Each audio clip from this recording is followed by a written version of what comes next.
The global balance of power isn't just about armies and allies anymore. It's about metals and minerals. We're talking about critical minerals, the raw minerals that power electric vehicles, advanced weapons, smartphones, artificial intelligence, renewable energy, and next generation technology.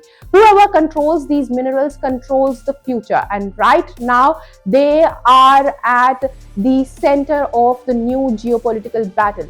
Last week, US and China were back in conversation. US President Donald Trump and Chinese President Xi Jinping spoke over a phone call. Trump later called it a great conversation, saying that the two leaders discussed critical minerals, export restrictions, and Taiwan. But here's the catch. The official Chinese statement on the call mentions only Taiwan. There was no reference of critical minerals at all. Now, this discrepancy is important because this call comes after a turbulent year in US-China relations. In 2025, the two countries were locked in a full-blown trade war, imposing tariffs on each other. That later cooled into a temporary truce. And now, after this call, Trump is expected to visit China in April. But even as Washington keeps diplomatic channels open with Beijing, the US is quietly preparing for a different future, one where it is less dependent on China. Earlier this month, the United States hosted a major global summit focused entirely on critical minerals. This was not symbolic. 55 countries attended, including India, Japan, Germany, South Korea, Australia, Thailand, and Democratic Republic of Congo.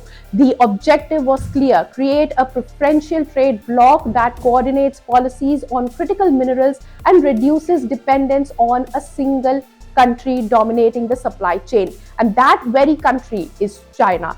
Today, China dominates the global critical minerals ecosystem. It controls roughly 70% of rare earth mining and nearly 90% of processing capacity worldwide. This gives Beijing enormous leverage. One export restriction can disrupt global production lines, impacting companies from Hyundai and Toyota to Boeing and Tesla. We saw this last year when China imposed restrictions on rare earth exports. Manufacturers across the world scrambled for alternatives. Supply chains were broke, costs struggled, and China had repeatedly used rare earths as a strategic tool. Today, importing rare earths from China requires government approval, with companies forced to specify why the minerals are needed and where they will be used. For the United States, this is no longer just an economic issue. It's a national security concern. These minerals are essential not only for consumer electronics, but also for missile systems, fighter jets,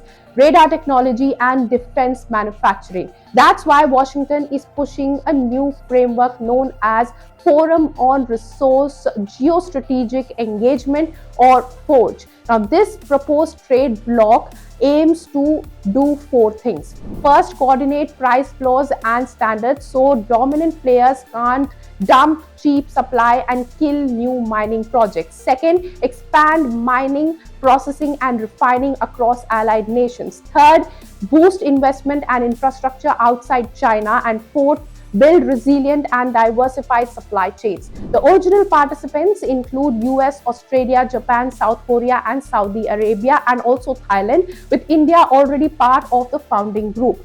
Around 11 more countries are expected to join. China has sharply criticized this initiative, warning that exclusive trade blocs could harm global trade and calling for open supply chains. So where does India fit into this shifting global equation?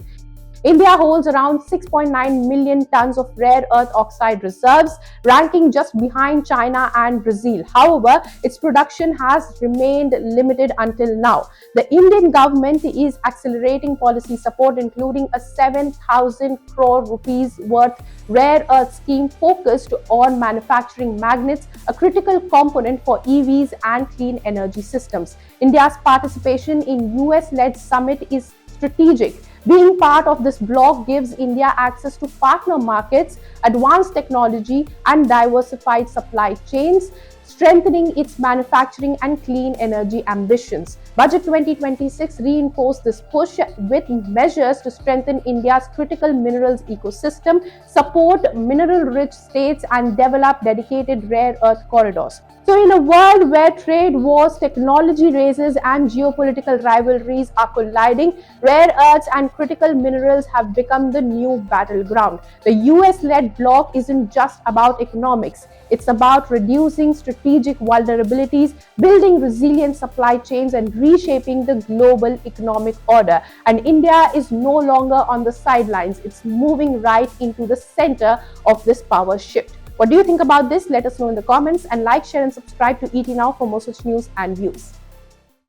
If you like this video, then like, share and subscribe to ET Now.